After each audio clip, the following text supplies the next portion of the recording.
Mbote na bandeko na ngai nyonso batali Arrête Kilimbu Shimbo TV na pesi bino mbote na bato nyonso babone na ngai oya TikTok. Surtout pe na babone na ngai oya YouTube bakotaka na Arrête Kilimbu Shimbo TV na YouTube na pesi bino ba bonjour na bino na merci ndenge bozo support na ngai, bozo support ngai na ko encourager nga na nyonso na salaka ni ya kolamba ni ya ba stress ni ya ba conseil. Pesi bino ba bisous.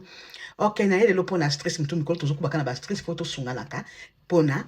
ndenge ya kobat ya kokomisa ba omoni ba makiki ba musu ba buta bazala makiki te. Donc bazala forme makiki te, makiki ezalaka te balukaka bakoma na mwa makiki. Na na street ya vaseline. Na epe na oya Vaporub eza Vicks yango pe esunga kampe mingi. Mais vaseline opezaka na musala nango pe mususu na kolakisaka next time o pesa pe na misala pe belé na kolakisa next time. Po ya lelo neka pona ba makiki. Bo bazaka na besoin ya ba poil ba makiki oyo ebima po eba ko brosa ngo pe ba mso linga pe ebima pe mingi sima ke ba ke ko kata ye esali pe bien ba mso ba beta mo pe ba tatou ba ke ko sala ye esali pe bien. Donc ça dépend ya mutu na mutu wana eza choix ya mutu. Donc okoki ko zwa ka vaseline ata na tongo ava obimo sokoli elongi no so sokoli mai no ozo bimesika vaseline yango oyo bobi misala vaseline salaka makambo mingi okozwa vaseline oyo ozo pakolaka tongo poko na ndengo zo omende bozo placer soko pakoli maquillage na yo banso za ba maquillage makasi te muke kaka opakoli vaseline no o placer makiki ekende bien.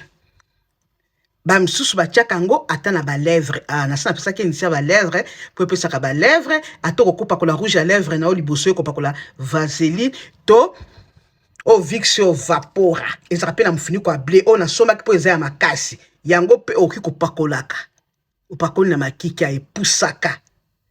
epusaka basilo pe esalaka bien okopakola ngo pe na munoko pote mnoko ekawukaka te ozoloba munoko se ekawuka munoko se nti kozika oyo ezakala mpona kolembisa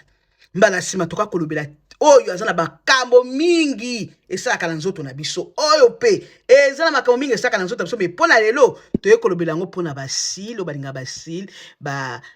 na bango bamakiki oyo ekoma ebele okopakolaka na oyo yango si babokota byo mabone na Arrête Kilimbu Shimbo TV masolo eza kitoko mabe ya Arrête eza wapi boyebisanga bisous bisous bokota toujours na babia abonné te bokota.